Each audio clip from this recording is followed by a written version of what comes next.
Dubai is one of the United Arab Emirates, a Gulf state in Arabia. It's a prosperous, expensive metropolis with a lot going for it. Is it a good option when you want to escape the West? Let's find out. In this video, I'll tell you more about the following. First, we'll talk about Dubai in general, a little bit of background and other useful things to know about this country. Secondly, what are the requirements for moving to Dubai? Is this actually possible for foreigners? Next up are some of its advantages and disadvantages. Then I'll lay out some numbers and facts which determine Dubai's score. And finally, I'll give you my conclusion based on all the information in this video. If you like this kind of content and you want to see more of it for free, please like the video, subscribe to the channel, and leave a comment below. The more interactivity the better, and the more videos I can provide you with. Okay, let's get started with the introduction. Dubai is a large metropolis on the Persian Gulf. It is a very luxurious Arab city and boasts several five-star hotels, the tallest building, and the largest shopping mall in the world. It's one of the 7 United Arab Emirates and focuses mostly on tourism. Its wealth primarily comes from international trade, real estate, financial services, aviation, and so on. As opposed to many, if not all, other rich Arab nations, they are not dependent on oil at all, with only 1% of its GDP coming from that.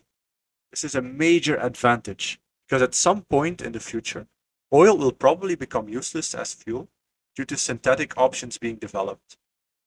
Dubai sports a population of nearly 3.5 million, of which 85% are expats. Yes, you heard that right. If there ever was a hub for digital nomads and location independent people, Dubai would be it. It's an Islamic country and is ruled by a monarch. That sounds bad, and in theory it certainly is, but in practice you will not be inconvenienced all that much. Every year, Dubai becomes a little bit freer and a little bit better to live in most regards. This city-state has long been famous for having no taxes, because they really didn't need to tax anything. They were getting plenty of money from various other sources. Lately, they've had to introduce a slight sales tax, but this is largely negligible, and the main benefit is still the fact that you don't have to pay taxes on your foreign sourced income. In short, Dubai's pretty great, and while it does have some glaring disadvantages, most noticeably its cost of living, it could definitely be your new home if you want to escape the West yet live abroad in an advanced nation. However, is moving to Dubai as a foreigner easily done? Let's check out the requirements. Becoming an expatriate in Dubai is rather easy, provided you have money. Getting into the country on a tourist visa, or even visa on arrival, is simple, and you can even apply for a 5-year multiple entry visa. This can be used to stay in the country for 180 days per year. Permanent residence is rather straightforward to get, and you have several options here, but most will cost quite a bit of money.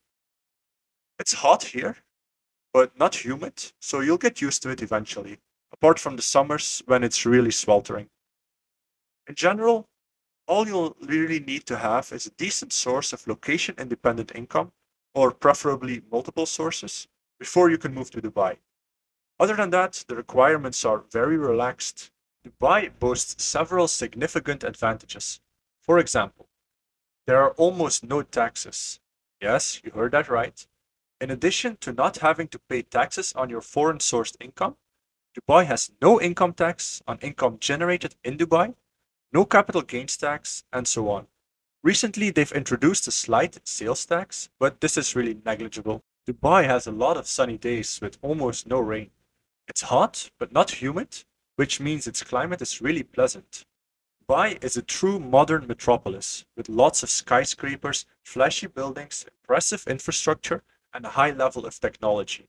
Dubai is an Arab country which will not collapse when the price of oil drops. This may not sound that important, but imagine if it were dependent on that industry. If the price of oil were to crash, they'd have to get money from somewhere, and that would probably mean introducing taxes. Dubai is a nation of expats, and most people you'll meet there aren't actually natives. If you want to escape the West, but you feel uncomfortable moving to a country with a wholly different culture, Dubai might be up your alley, because odds are you'll encounter some people from your home country. As you can tell, Dubai has several very strong advantages, but you can't forget about the following downsides.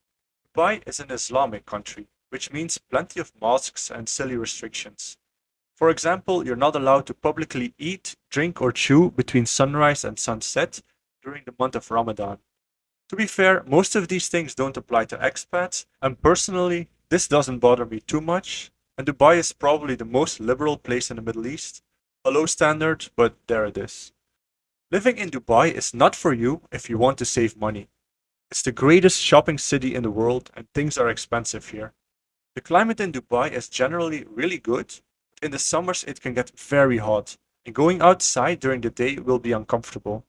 Now let's see how Dubai fares on my scoring system based on its climate, level of English proficiency, cost of living, taxes on international income, economic growth, safety, and the logistics of going and staying there. Dubai's got a really great climate. There are almost no rainy days, sunny all day long, and the humidity is pleasantly low.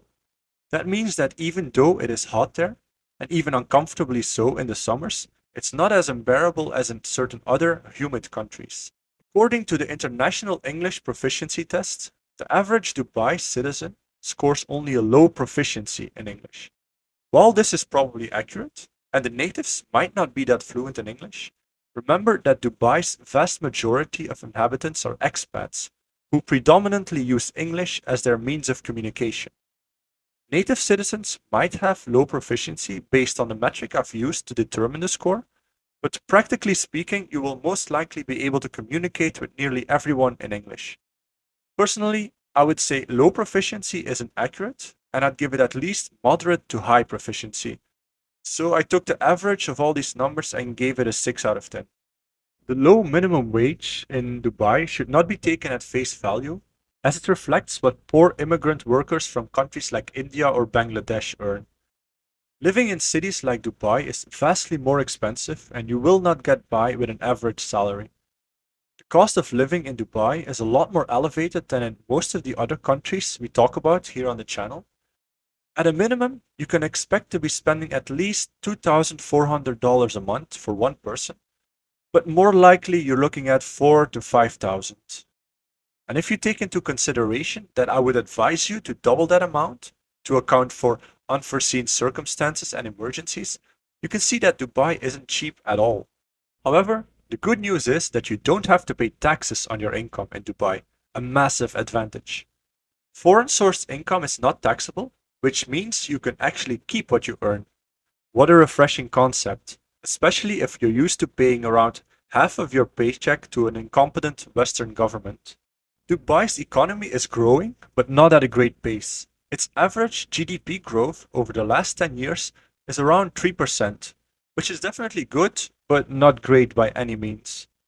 Dubai is one of the safest cities in the world, and crime rates are very low here. A tourist visa can be issued for 30 or 90 days if needed, but a visa on arrival is also possible, extendable up to another 60 days. Another option is a 5-year multiple entry tourist visa, with which you can stay in the country for 180 days per year. Pretty good system, not the best I've seen so far, but definitely up there. Getting permanent residency is possible for 1 to 10 years if you are employed by a company, invest in a business, or buy property. The golden visa of 10 years is possible for investors, although you need to invest nearly $3 million. If you want one for 5 years, it's only half the cost. Entrepreneurs with a project of $150,000 can get a multiple entry visa for 6 months, which is renewable. There are many options here, but most will cost money. You can technically become an Emirati citizen through marriage or via naturalization. You do need to be proficient in Arabic, have an academic qualification, and so on. Dual citizenship is possible. If we take the average of all these numbers, we can see that Dubai gets a very decent 7.4 out of 10, which definitely puts it in the higher echelons of countries you can move to. Conclusion. Is Dubai a nice place to live? Yes, Dubai is a nice place to live, provided you can afford it. If you make a decent income, Dubai can really be wonderful. No taxes on your income, great weather, a bustling metropolis with beautiful beaches, tall buildings, thousands upon thousands of other expats, you name it. There are some downsides apart from the high cost of living, such as sometimes ridiculous laws, which are disappearing year after year, fortunately, a very hot summer, and a low English proficiency with the native population, which is alleviated by the vast amounts of non natives. Dubai isn't for everyone, but it's one of the most popular destinations for expats and digital nomads for a reason. There we go. Hope you learned something about this country. I'm curious to hear about your thoughts. Are you interested in moving to Dubai? Or have you been living here for a while and want to add something I forgot to mention? Let me know in the comments below. In any case, if you want more information about other countries you can move to, check out my website at escapingthewest.net. If you want to learn more about why the Western world is going down, how you can make sure you're protected, or if you just want to support the channel, consider checking out my new book, available on Amazon, link in the description. See you in the next video.